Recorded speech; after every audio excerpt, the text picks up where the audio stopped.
But Serious acting to do that, though. everything he does though in this scene turns on a machine, which I love because I've watched Star Wars and I swear sometimes they are flipping 47 switches that are in the most like uncomfortable places. And I'm like, why are they hitting that? Like what does that do? But in this one, every switch goes to something, and that made me happy. Then I love when they're talking about Lucas and Dr. Richie Lowell, who was like the ex-boyfriend of Dr. Emma Collins in this movie. Another but I love when A-class death. when they go Just and then they go Richard, and then she's like, and that a-hole Lucas. But I kept waiting for Shaw to be like, you mean that a-hole Richie too? Like I was hoping that he would get another barb in at Richie because Shaw hates Richie. At this point, the guy's dead. So Shaw has won the battle that way. He doesn't need to kick Lucas when he's in a shark. Kick Richard. But I mean, after what he does to Earls, you don't think he'd get in some jabs at Richie? I feel like if that had been Richie's body on the deck, they'd have used it just as well. He would have been smiling. So I'm getting the impression that the death count here is pretty expansive. It really gets me excited. There's a fair few. All of the deaths, most of the deaths are fantastic. That's definitely the highlights. The best parts of the chapters are when characters die, I would say. It's a little backloaded in terms of how they're distributed throughout the film. So you got a few chapters of no deaths to get through before you get all of the deaths. But it's worth it. Those early chapters are still very good. It's just the latter half of the film is deaths akimbo. What did you think about Lucas in this scene, Heather? You didn't get to see much of him. You just saw his V-neck, you saw his smug look, and you saw him blowing up. What did you think about Lucas? I thought I hate most people named Lucas, and I hope he dies. So, woohoo! Well, yeah, the ship sank and he's on it, so... I'm assuming he was villainous because he had that What made you think that? Malicious villain, smug look on his face that meant at some point he was ultimately doomed. I was just excited I got to be a part of it. He has the cheekiest look on his face, like, oh yeah, and then pop. Yes, it's that smug douchebag look. He nails it though. He knows does. his role. Bren Foster nails that look for sure. I saw him for all of 30 seconds, and he sold me. Well, speaking of 30 seconds, that's how long it takes for the Thassos to sink, which I tried to do I tried to, estimate how long the boat was by measuring it on screen, and I got It was good size. It looked about 110 feet, which doesn't seem... I'm not positive about this, because I was measuring, there's a life preserver on the side, so I was measuring that. You're an engineer. That's I tried. And I looked up, what's the biggest life preserver? It's about 30 inches outer diameter. So extrapolating from that, the length of the ship is about 110 feet, which it looks bigger than that. Either way, this is a fairly decent-sized boat to sink in 30 seconds. So I looked at, what would make it, sink this quickly, and if the entire below decks is just one big chamber, then it would sink very quickly. So maybe that's the case. Maybe we know that Richard's got a little office in there, a little lab, but other than that, it could just be one big room. It would just go down very quickly. It took the Titanic hours and hours and hours to sink because of all the little compartments. So, well, I watched my husband and my brother take a rowboat out that wasn't behaving properly. For some reason, they could only go in circles after they were pretty far out into the lake, and then suddenly it capsized and they were in the water. And I was supposed to go rescue them, but I picked up my phone and I started videoing it because it was fantastic. But, yeah, you have to. I mean, that's perfectly fine. But the boat it didn't actually capsize, but the boat with the hole in it, I assumed would go underwater into the seaweed-filled lake quickly, and it did not. It took some time. And it had two relatively large men in it that were over 6 feet tall and at least close to 250 pounds. No, it did not go under as quickly as I had hoped. I had to watch. It took a long time. I tried to look up surprisingly fast ships that sank, and the HMS Hood sank during World War II. It was a British ship that was 860 feet long, so 262 meters, and that sank in 3 minutes. And whoa! That's crazy. To this day, no one can quite explain what happened and why it sank so fast. It was hit a couple of times. Modern theories on the sinking the exact cause is subject to debate. People aren't sure what. It just went very quick. Only 3 people survived. It was so quick that it went going down. So this is one of the fastest large ships sinking in history. But Cracking. still took 6 times as long as the Thassos took to sink. So. Was okay. This actually pertains to said movie as well. Wasn't there a shipwreck where like half the people ended up getting eaten by sharks? Oh, Yeah, the USS Indianapolis? yeah, Was that it? Yes, that. Jaws. It was like Jaws, in the yeah. 30s or 40s or something. The sharks ate them all. I'm obsessed with that idea in my head. I know it's horrible, but I can't stop thinking about it now. I wonder if a shark. Well, no. I was going to joke about the double, but that's horrible. That's Yeah. a real life thing. Yeah, let's not go there. Now, do you like the big unhappy line? Like little happy meet big unhappy? I really don't. It's It's kind of amusing. like little happy meet big unhappy. Especially because we learned last week that little happy isn't spelled little happy. It's one word that just happens to be little happy. LITLHAPI. So unless like big unhappy is BIGGUNHAPI, it just happens to. I don't know. I wasn't a Now, fan. you It's lazy. You two are patrons at a villain bar where villains can go and hang out. Mhm. And I'm Lucas, and I tell you the story about how I blew up Little Happy.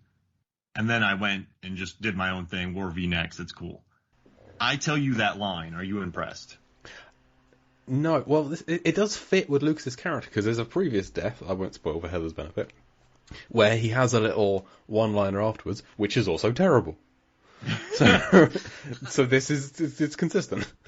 I would say it does sound consistent for someone of this character type, but I don't think that he's an impressive man anyway. He's just a douchey man. He's Not very good at necessarily fighting. super villain. However, that would be his story in the super villain bar, which would make me chuckle. Yeah. But I feel like other supervillains wouldn't be impressed. Like No. a regular patron would be like, oh, that's, I've never done all of the things that he does in this film. But I like hearing weird stories, so I would say yes, I would like to know more. But I don't think I think he's still paying for his drinks. His story isn't that. Now, Jay, you are Lucas. And Lucas goes, little happy meet. What do you say?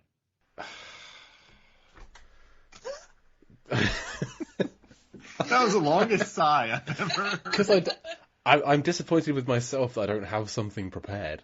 Yeah. Because like the last time around, I had a replacement quip, but I don't have one this time around.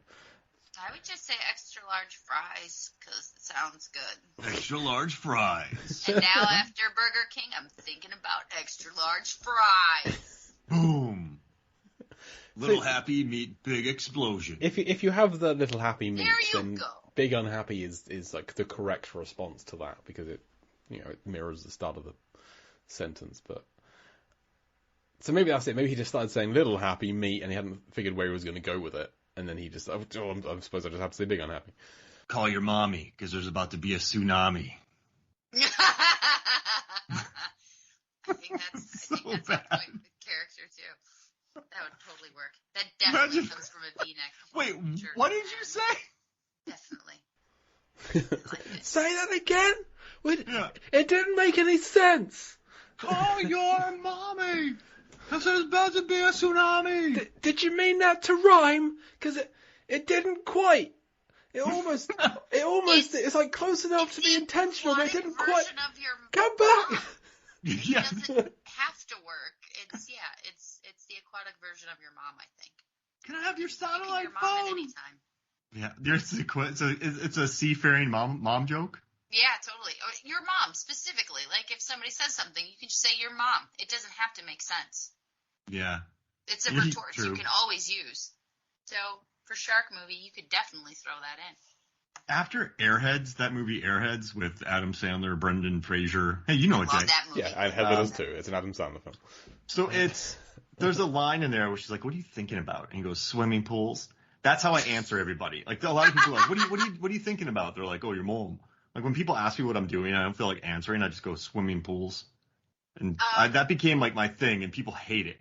And so then I had to retire it because it became too predictable. Yeah, I'm starting to think that we might be related and you don't know it. Because there's a line from that movie that I use all the time inappropriately that nobody has any idea. If somebody asks me what I'm thinking about or something along those lines, or if I'd like something, what would you like right now? I would like a football helmet full of cottage cheese and naked pictures of B. Arthur. Yes. That is my go-to all the time, and usually with inappropriate company, like my husband's uncle and aunt or something strange. Well, now you can say swimming pools. I don't know why that line stuck with me. I know Pip cleans pools. Yes, but... it's the delivery. It's hilarious. And not giving people context when you answer, it makes it that much more funny, at least in my land of humor. I never explain my humor, which is probably why I'm the only person that laughs. As long as you do. It means you're having a good time. That's right. Someone who's not having a good time is Lucas in this chapter. I'm going to try and keep this on track as much as I can. I'm hosting a podcast with Mark and Heather. This is just impossible. But so just before Lucas blows up the ship, below him there is some netting which is splattered with so much blood that I haven't noticed before in this film. And as far as I can recall, no significantly bloody deaths have occurred on the ship. So is this a remnant from their previous shark catching expeditions? Is this when they went and retrieved the front half of Brown to get his little DPV? Where's this blood come from? I thought they let Brown keep going. Well, they should have, just for the fun of it all. But I would have tried to. The DPVs are expensive. I would have tried to get it. Maybe they tried and failed. But the net it's on has got a big hole in it as well. So something happened. But well, it could be what they caught Bella. It could be, yeah, because they had to like take the tracker out of her brain. So they probably took care of it out there, and then that's Bella's blood still lingering around. Just driving the shark that's held captive. Crazy, because it didn't smell its mum's blood all the time. Is this the one that was held hostage? Yep. Bella's the main heavy from the second film. And Bella is killed in the beginning of Deep Blue Sea 3 off screen in fishing nets. That's bullshit. That's no. Well, now I see why there's so much curiosity about these nets. What the frig, man? Yeah, Bella gets wiped out. Off screen. You don't do off screen kills in a horror movie about sharks. It's not even off screen. It's before the film. It's like, not even we get to see Bella in action. She's just dead from the start. Oh, that's... Yeah. That's but even say, they talk about how she got caught into fishing nets. So show us! God damn it. It's like Sarah Connor in Rise of the Machines. Oh, we're just going to off-screen kill her from cancer. It's fine. We'll pretend like you don't care. Pretend like it never happened. Just go on with we have Dark Fate now, so that film... There's only 3 Terminator films. There's 1, 2, and Dark Fate. That's it. Okay with There's a good bathroom fight in T3, though. There's some good parts in T3. If they stop making it a Terminator movie, I'd watch it. If they called it a Obliterator, would you watch it? Sure. If they took it out of the mythos of Terminator, I could totally accept it. The Obliterator, the Rise of the Obliterators. Rise of the Obliterators. It's like Kingdom Skull could be a good film if it wasn't tagged onto Indiana Jones. It's a fine adventure film. It's a poor Indiana Jones film. Yes. Yeah. Thank you. Okay. You know how to use words very well, sir. We invented it. Now, I kind of, I know Shaw just wants to duck out, and I love that about him. But then she goes, my dad never backed away. He fought harder. And, I don't know. Does she get him killed? Yes. I felt like she did. I didn't know the backstory, but I sure as hell felt like she did. I felt like she grabbed on his danglers and went, hey, you gonna go do this? You gonna handle this? That's what I thought. I mean, she was, I kind of probably would have listened to her. She was very, very persuasive, but I did feel like she got him killed, and unnecessarily so. I still don't feel like he needed to, except for the awesome death sequence that happened because of his death, but. The double. Well, she does get him killed in that, if she hadn't tried to get him to stay, then Seemageddon would have happened. Sharks would get out, who knows what happens. Yeah. And he probably would have died eventually then anyway. But once she has convinced him to stay, he is then the one who... If Emma had been the one to go out and free the drone, she's a better swimmer. He swims like a walrus. Yes. She gets the mine onto the ship and back again in record time. I know this chapter's not happening in real time, but even still, it's incredible how far she does that, because they are surprised when she gets back. But anyway, if she had been one to get out and get back in, might have been